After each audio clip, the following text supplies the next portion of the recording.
180 dialects, with Tagalog being the official language. But did you know that the ancient Filipinos had a writing system not consisting of the Latin alphabet? No way.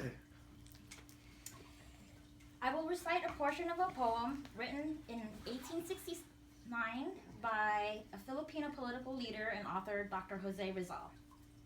It is called To My Fellow Children. This language of ours is like any other. It once had an alphabet and its own letters that vanished as though a tempest had set upon a boat on a lake in a time now long gone.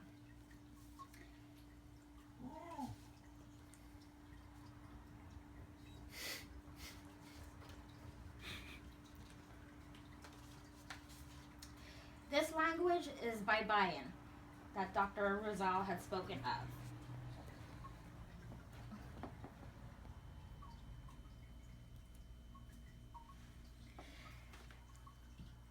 The root word of Baybayin means spell, or in modern Tagalog, syllable. It is a syllabic written system, and each character represents a syllable. And there are 17 basic Tagalog characters, and they all end with the vowel A, as you can see.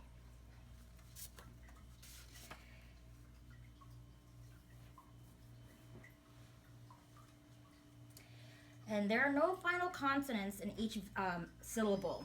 For example, I'll break down bundok, which means mountain. So in Baybayin, it will be bundo, because the N is dropped and the K is dropped.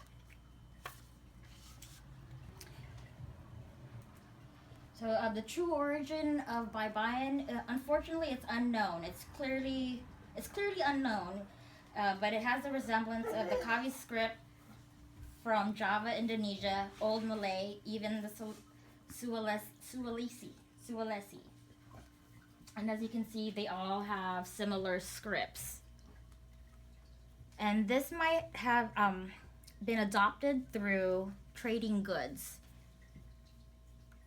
So here's Java, Borneo, Malay, and Philippines. So that might be a reason why the syllables of the Baybayin was created, but there's still no real evidence. Since there is no real evidence, I will speak about the role Spaniards had during the colonization. Colonization in the 16th century changed the Philippine language. Pre-colonization literature were mainly oral rather than written. According to MTS.net, Spanish explorer Miguel Lopez de Legazpi quoted in 1567, "They have their own letters and characters, but never is any ancient writing found among them, nor word of their origin and arrival in these islands. Their customs and rites being preserved by traditions handed down from father to son without any record." Another report in Boxer Codex manuscript from 1590, as cited in MTE.net, "They have books, nor histories, nor do they write anything of length, but only letters and reminders to one another." Ancient Filipinos did not write on paper until the arrival of Spaniards. Before then, they wrote on bamboo and palm leaves, which made it difficult for them to archive. So in order to take advantage of the natives' literacy in Baybayin, religious authorities began publishing religious books containing Baybayin texts. The first book was in 1593, Doctrina Christina en Lengua Italaga. And religious texts were difficult to accurately translate, so they were done by printing it in Baybayin, accompanied by the Spanish translation and Latin alphabets replacing the Baybayin syllables. Many priests stopped using Baybayin and made their first attempt to reform the script, so they invented the kudlit, which is a apostrophe.